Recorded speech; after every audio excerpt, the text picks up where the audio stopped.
Conclusion of the story of the hard nut. The next evening, as soon as the candles were lighted, Godfather Drosselmeyer appeared and continued his story as follows. Drosselmeyer and the astronomer had been 15 years on their journey without seeing the least sign of the nut Crackatuk. It would take me a month, children, to tell where they went and what strange things happened to them. I must pass them over and commence where Drosselmeyer sank at last into despondency and felt a great desire to see his dear native city, Nuremberg. This desire came upon him all at once as he was smoking a pipe of tobacco with his friend in the middle of a great wood in Asia. "Oh, sweet city," he cried, "sweet native city, sweet Nuremberg! He who has never seen thee, though he may have travelled to London, Paris, Rome, if his heart is not dead to emotion, must continually desire to visit thee, O Nuremberg, sweet city, where there are so many beautiful houses with windows." As Drosselmeyer grieved in such a sorrowful manner, the astronomer was moved with sympathy, and began to cry and howl so pitifully that it was heard far and wide through Asia. He soon composed himself again, wiped the tears out of his eyes, and said, "But why, my respected colleague? Why sit here and howl? Why should we not go to Nuremberg? Is it not all the same wherever we seek after this miserable nut Crackatuk?" "That is true," replied Drosselmeyer, greatly consoled. Both arose, knocked out their pipes, and went straight forward out of the wood in the middle of Asia, right to Nuremberg. They had scarcely arrived there when Drosselmeyer ran to his brother, Christopher Zacharias Drosselmeyer, puppet maker, varnisher, and glider, whom he had not seen for these many years. The watchmaker told him the whole story of Princess Pirlipat, Lady Mouserings, and the nut Crackatuk, so that he struck his hands together over and over again with astonishment, and exclaimed, "Ay, ay, brother, what strange things are these!" Drosselmeyer then related the history of his travels, how he had passed 2 years with King Date, how coldly he had been received by Prince Almond, and how he had sought information to no purpose of the Natural Society in Squirrelberg. In short, how his search everywhere had been in vain to find even the least signs of the nut Crackatuk. During this account, Christopher Zacharias had often snapped his fingers, turned about on one foot, winked, laughed, clucked his tongue, and then called out, "Hi, hem, hi, oh, if it should!" At last he tossed his hat and wig up in the air, clasped his brother round the neck, and cried, "Brother, brother, you are safe. Safe, I say, for I must be wonderfully mistaken if I have not that nut Crackatuk at this very moment in my possession." He then drew a little box from his pocket, and took out of it a gilded nut of moderate size. "See," he said, "this nut fell into my hands in this way. Many years ago a stranger came here at Christmas time with a sack full of nuts, which he offered for sale cheap. Just as he passed my shop, he got into a quarrel with the nut seller of this city, who did not like to see a stranger come hither to undersell him, and for this reason attacked him. The man put down his sack on the ground, the better to defend himself, and at this same moment a heavily laden wagon passed directly over it, and all the nuts were cracked in pieces except this one, which the stranger, with a singular smile, offered me for a bright dollar of the year 1720. I thought that strange, but as I found in my pocket just such a dollar as the man wanted, I bought the nut and gilded it over without exactly knowing why I bought the nut so dear, or why I set so much store by it." All doubt whether this nut was actually the long-sought nut Crackatuk was instantly removed when the astronomer was called, who carefully scraped off the gold and found upon the rind the word Crackatuk, engraved in Chinese characters. The joy of the travelers was beyond bounds, and the brother the happiest man under the sun, for Drosselmeyer assured him that his fortune was made, since he would have a considerable pension for the rest of his days. And then there was the gold which had been scraped off. He might keep that for gilding. The mechanist and astronomer had both put on their nightcaps, and were getting into bed as the latter commenced, My worthy colleague, good fortune never comes single. Take my word for it, we have found not only the nut Crackatuk, but also the young man who is to crack it and hand the kernel to the princess. I mean nobody else than your brother's son. I cannot sleep. No, this very night I must cast the youth's horoscope." With these words he threw the nightcap off his head and began straightway to take an observation. The brother's son was in truth a handsome, well-grown young man who had never been shaved and who had never worn boots. In his early youth he had on Christmas nights gone around as a Merry Andrew, but this could not be seen in his behavior in the least, so well had his manners been formed by his father's care. On Christmas days he wore a handsome red coat trimmed with gold, a sword, a hat under his arm, and a curling wig. In this fine dress he would stand in his father's shop, and out of gallantry crack nuts for the young girls, for which reason he was called the handsome Nutcracker. On the following morning the astronomer was in raptures. He fell upon the mechanist's neck and cried, "It is he! We have him! He is found!" But there are two things, worthy colleague, which we must see to.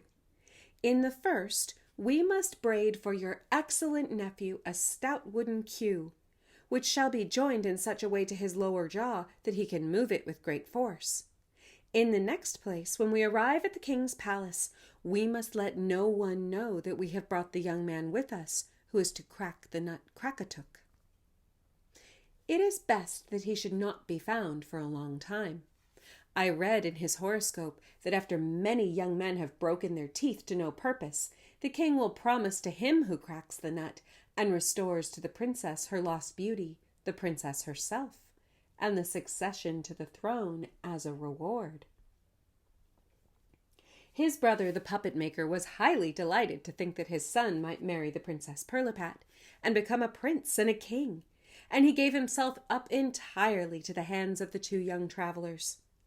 This cue which Drosselmeyer fastened upon his young and hopeful nephew answered admirably, so he made a series of the most successful experiments, even upon the hardest peach stones. As Drosselmeyer and the astronomer had sent immediate information to the palace of the discovery of the nut Crackatuk, suitable notices had been published, and when the travelers arrived, many handsome young men, and among them some handsome princes, had appeared, who, trusting to their sound teeth, were ready to undertake the disenchantment of the princess. The travelers were not a little terrified when they beheld the princess again. Her little body, with its tiny hands and feet, was hardly able to carry her great misshapen head, and the ugliness of her face was increased by a white cotton beard, which had spread itself all around her mouth and over her chin. All happened as the astronomer had read in the horoscope. One youth in shoes and another bit upon the nut Crackatuk until his teeth and jaws were sore, and as he was led away half swooning by the physician in attendance, sighed out, "Oh, that was a hard nut." When the king, in the anguish of his heart, had promised his daughter and his kingdom to him who should effect the disenchantment, the handsome young Drosselmeyer stepped forward and begged for permission to begin the experiment. And no one had pleased the fancy of Princess Pirlipat as well as young Drosselmeyer.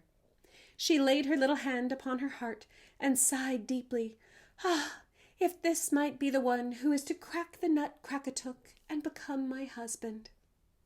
After young Drosselmeyer had gracefully saluted the king and queen, and then the Princess Pirlipat, he received the nut Crackatuk from the hands of the master of ceremonies, put it without hesitation between his teeth, pulled his cue very hard, and crack, crack! The shell broke into many pieces. He then nicely removed the little threads and broken bits of shell that hung to the kernel, and reached it with a low bow to the princess. After which he shut his eyes and began to walk backwards. The princess straightway swallowed the kernel, and behold! Her ugly shape was gone, and in its place appeared a most beautiful figure, with a face of roses and lilies, delicate white and red, eyes of living sparkling azure, and locks curling in bright golden ringlets. Drums and trumpets mingled their sounds with the loud rejoicings of the people. The king and his whole court danced, as at Pirlipat's birth, upon one leg, and the queen had to be carefully tended with cologne water, because she had fallen into a swoon from delight and rapture. Young Drosselmeyer, who had still his 7 steps to perform, was a good deal discomposed by the tumult, but he kept firm, and was just stretching back his right foot for the 7th step, when Lady Mouserings rose squeaking and squealing out of the floor. Down came his foot upon her head, and he stumbled so that he hardly kept himself from falling. Alas, what a hard fate! As quick as thought, the youth was changed to the former figure of the princess. His body became shriveled up, and he was hardly able to support his great misshapen head.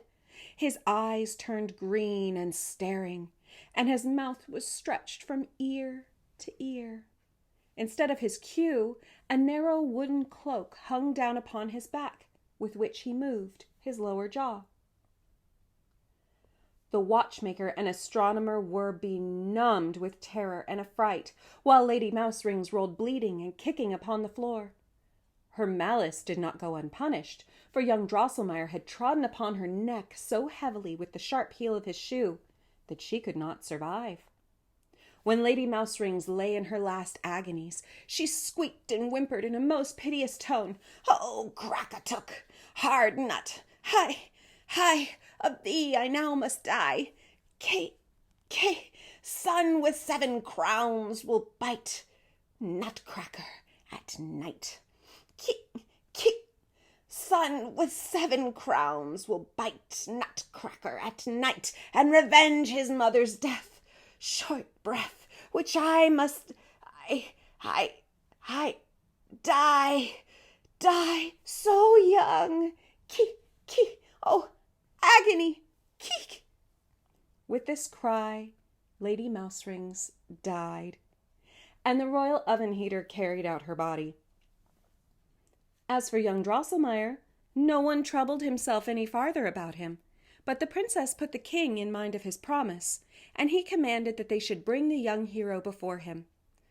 But when the unfortunate youth approached, the princess held both hands before her face and cried, "Away! Away with the ugly Nutcracker!" The court-martial immediately took him by the shoulders and pushed him out of doors. The king was full of anger because they had wished to give him a Nutcracker for a son-in-law, and he put all the blame upon the mechanist and the astronomer, and banished them forever from the kingdom.